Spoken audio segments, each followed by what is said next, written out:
Hello, everybody. We are open up to the last week of school. Technically, it's week 15, and then it goes into week 16 just for the Monday of week 16. So this is it. This is the last tab that you will be using here in Play-Doh.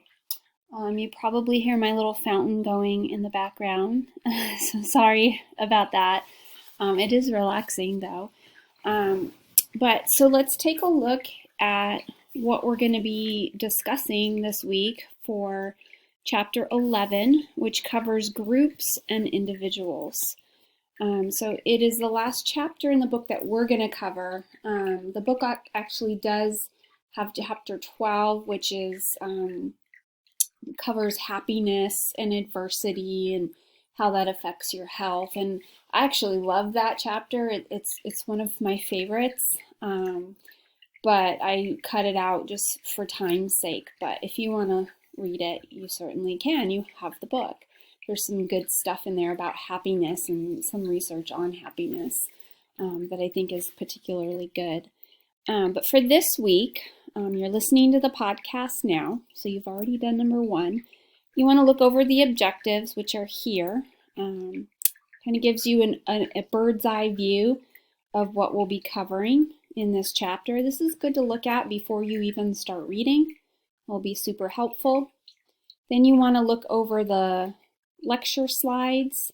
These lecture slides go along with these lecture bursts. So you can watch all of them, you can watch none of them, you can watch some of them, whatever is good for you, but I've put the topics for each one. So if that's like a particular thing you wanted to know more about, you could just listen to that one. But it covers from the beginning, burst 1 to 4, it covers all of the slides. So all of these slides here are covered in there. So you can look those over for sure. And then I would start reading. And you could read the chapter 11, and you're going to read the article for this week, which is sort of a revisiting of the Stanford prison study, talking about lessons learned and such from the study.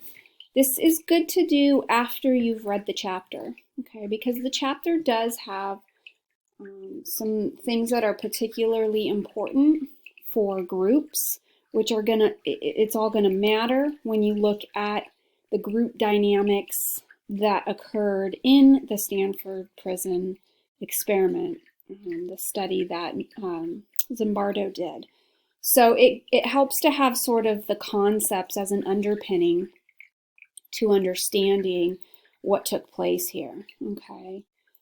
So you can go ahead and read that article, and then I would watch the videos. Okay, so I've got some videos on Groupthink. This is a short, they're all short. 12 Angry Men, which is just a short clip on how groupthink happened within this movie of jury trial and jurors trying to make a decision on a verdict.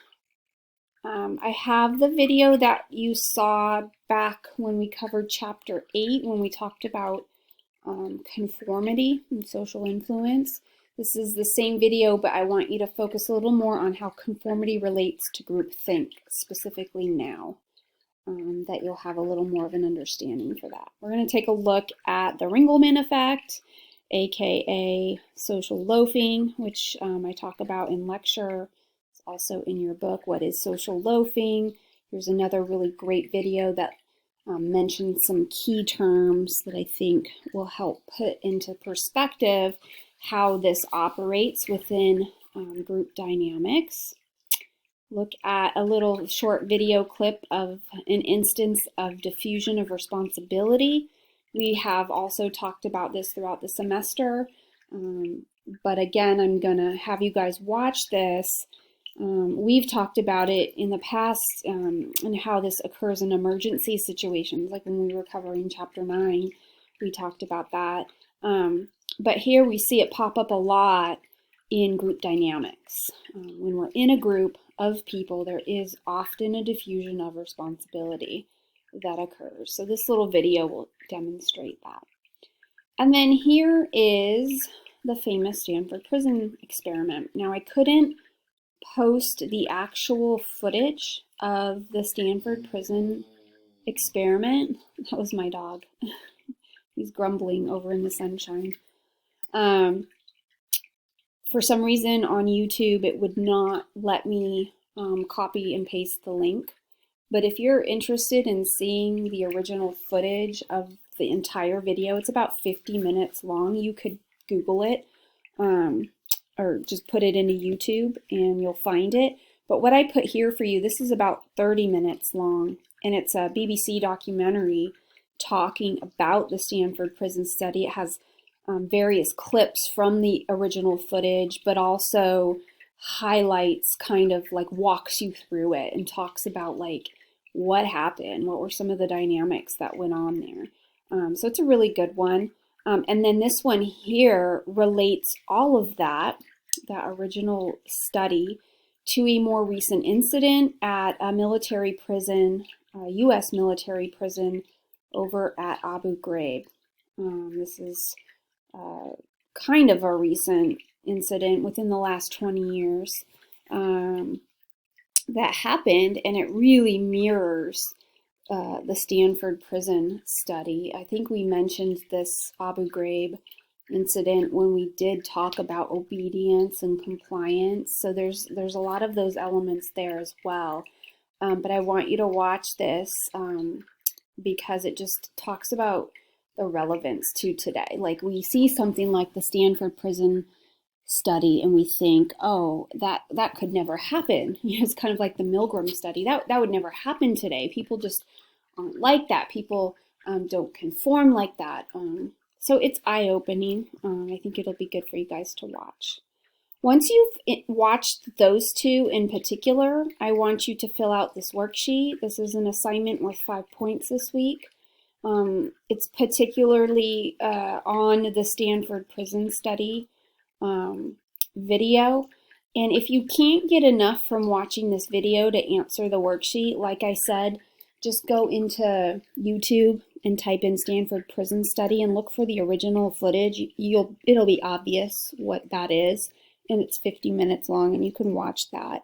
I just don't know, I can't remember if the BBC documentary answers all the questions that I put in the worksheet. I usually give the worksheet out with the original study, but you could certainly try it and see how you do. So we're spending a lot of time on this because the Stanford prison study encapsulates a lot of culminating factors that we've been talking about all semester: obedience, compliance, influence, social norms, roles, group dynamics. It's just got so much. It's packed with concepts. So I just love covering it. I love discussing it from many angles. And so that is what your homework assignment is as well. So you're watching those videos, you're filling out the worksheet, and then you should attempt the homework assignment, which has you basically answering some more questions about, you know, why you think the events at Abu Ghraib happened, how do they mirror the original Stanford prison study, and could anyone be induced to act in the way that either the prisoners did or the guards did? If you were in the same situation, how do you think you would act? How do you think the average person would act? Remember to cite research. Remember to cite concepts that help support your claim. You know, talk about roles, talk about conformity and obedience and norms and diffusion of responsibility and de-individuation. All of these concepts and terms we've been using all semester. I really want to see you guys integrating that into your explanations here. This is your final homework assignment, so let's make it great, right? It's due Friday, and it's worth 10 points. The video worksheet's due Thursday. It's worth 5 points. So I'm trying to space these out a little bit. Then you've got a discussion this week. It's not due till Sunday. It's worth 3 points. You're just going to click in here, and you're going to contribute to the discussion board. And your discussion revolves around groupthink. Explain a time in your life when you've seen groupthink happen, maybe in a group that you've been in. We've all had groupthink happen in some way, shape, or form, in a classroom, project, at home, with our home group that we are a part of, our family, in a friends scenario, in a club, organization, on a sports team. There's just so many incidences where I think we've all kind of had this occur. So I want you to talk about that a little bit in the discussion. You can choose any event, any time in your life. It could be when you were younger. It doesn't have to be recent. Talk about what the event was, okay? And try to incorporate some terms and concepts from the discussion of groupthink in the chapter, okay? And any of the group decision-making stuff that's in chapter 11. It's like a small section. I even put a hint here of the page numbers you can find it at. How do those concepts help you to explain what happened when this groupthink occurred in your life? And so that's the discussion. And then finally, next Monday, on the 4th of May, you'll take your final exam, which covers chapters 10 and 11. And again, that's worth 50 points, just like all the exams we've had in the past. So it's not cumulative, it's just chapters 10 to 11, multiple choice, same format, okay? And you're going to click into here to take that. You're going to click into here to contribute to the discussion. You're going to click into here to submit the assignment. You're going to click into here to submit the worksheet, and that's it. That wraps up our semester. I just want to say I miss you guys. We had a short but sweet period of interactions in class. It's unfortunate, everything that's happened with all this COVID craziness. I know that the new normal for a lot of people has been tough. Maybe some of you have found some solace in these times of quiet and isolation. It can be a good thing, definitely, in some regards, and it can be hard in other ways. And I think if you're like me, you probably have some good days and you probably have some not so good days. I try to let the not so good days not take over. So I try to at least stay positive, look on the positive side of things. It helps just motivate to get through the important things we need to get through in life, and also it helps us to enjoy life a little bit more.